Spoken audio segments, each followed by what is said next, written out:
this was not what I thought it was going to be. Not necessarily in a bad way either. Hi everyone, it's me, Grant the movie and TV guy. Welcome to Raise Some Popcorn, Grant everybody. We are here to talk about a movie. Movies and TV is what we do here on Raise Some Popcorn with Grant, and that movie is Honor Society. Honor Society is streaming on Paramount Plus. It is a Paramount Plus original film. Maybe it was intended for theaters. Maybe? I don't know. But the film, what's the film about? And who made it? Well, Honor Society is directed by Oren Zegman. She is a first-time feature director. She previously did several short films. It stars Angourie Rice. She plays Honor, a high school senior who wants very, very badly to get into Harvard. She's been preparing for it her entire life. She seems to have it in the pocket.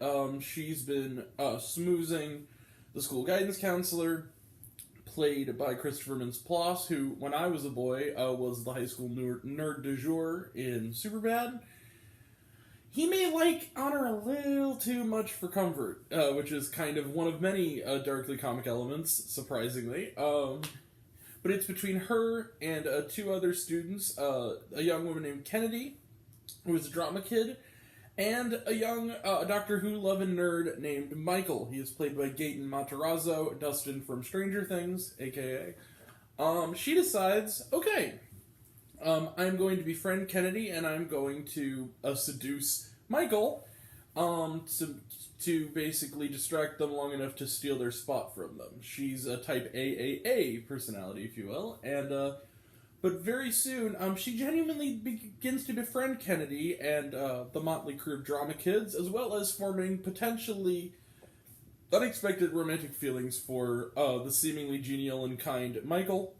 He's nice to her mom, tries her crazy bread that she bakes, and very soon, Honor begins to question everything, and things take a lot of surprising turns. Let the drama begin. So, Honor Society is a weird animal, because right from the beginning, watching the trailer, you really think, oh, this is just going to be another Mean Girls wannabe or another Clueless type of movie. And to some degree, it's clearly taking influence from that, but my heart sank in the first moments of this movie before I kind of was redeemed. There's the first shot we see in this movie is Honor's room, and we see like posters of all these, pop singers on the wall with this blaring pop music. And then we see our sort of anti-heroine, and she immediately turns the music off, turns to the camera and says, this is basically something they said, if this is all part of my cover of having like a normal teenage girl's bedroom.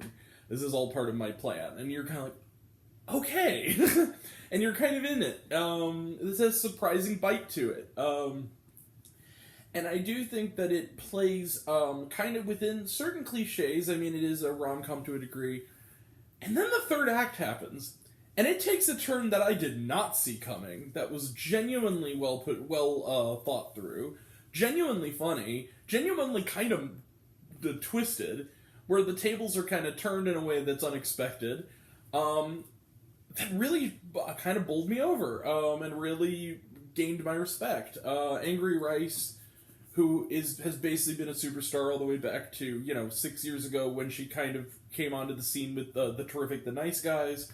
She's a phenomenal young actress. And along with Gaten Matarazzo, who of course is terrific on Stranger Things, the two of them make a sort of unlikely kind of gawky pair. You kind of root for them, and you don't at the same time, because it turns out they both have their various ambitions. Christopher Mintz-Plasse is sort of delightfully sort of lecherous and off-kilter as the creepy guidance counselor who kind of seems to be attracted to this underage student. Again, dark humor. And you kind of root for him to get his comeuppance. And yeah, the whole movie has a lot of bite. Some people have been comparing it to Election, and I think that's a fair assessment. Now, do I think it's as good as Election? No. Election is one of the greatest teen films ever made. And it had more bite than this. And I think the reason why is because Honor Society, as enjoyable as it is, and it's also a genuinely kind of sharp and funny film throughout, it doesn't quite go all the way with the dark humor. Like I said, there's kind of the creepy guidance counselor, and there's this third act, but in between, it is kind of a standard teen comedy. A funny one, but I feel like the biggest flaw that keeps this from being kind of the top of the mountain is the fact that it kind of holds it unlike, for instance, yesterday, Not Okay. Not Okay kind of made its point very clearly from the opening that this was going to be a very dark comedy. This one feels like it's kind of almost doing a sort of cover like Honor is, where it's kind of playing in the playground of a cliche teen comedy just as long as it can hold out until that kind of last 20 minutes. And once it gets there, you're happy it gets there, but it does feel like it takes a little too long to get to that kind of punch. But I think once it does, it redeems a lot of the flaws from the earlier part of the movie, and it makes it so that this is slightly above. I would say this, for most of this movie, this was a 4-star movie. I enjoyed it, but the third act does bump it up just ever so slightly, not all the way, but pretty far, and that's where we're going to stop there. Let's close the book on this. I'm going to give Honor Society 4.5 out of 5 stars. Just for the third act. It's kind of a 4-star movie where the third act kind of bumps it up, but it is definitely a recommendation. It's definitely worth checking out. It's a fun film. It's a fun film, funny, has bite to it, and really good screenplay. And I look forward to seeing what Oren Zegman can do next, because I think her second film might even be a little better than this. So, yeah, that's it. 4.5 out of 5 stars. Let's close the book on it. Trailer Trash None. Watch it on Paramount Plus. Was there shawarma? Yeah, pretty much throughout the credits, there's like epilogue scenes and bloopers, so they're worth sticking around for. All right, a lot of them are very funny. All right, we will be back tomorrow for a surprise review that you'll know when you see the beginning of the video tomorrow, or click on it, I guess. Yeah, whichever comes first, chicken, egg, whatever. And then coming up, we will have reviews of Luck, Easter Sunday, Bullet Train, Rise of the Teenage Mutant Ninja Turtles the movie, Bodies, Summering, E.T., and more coming up. The summer is kind of winding down. We're getting to kind of the later days, but we'll have some movies coming up. And that'll all be next time. And until next time, I'm Grant, the movie and TV guy. I see it all. I'm happy to share it with you. I love you all. I appreciate you all. I love you all, class dismissed. I love you 3000. Be kind to one another. If you like this video, give it a like if you want to. Give it a subscribe if you want to.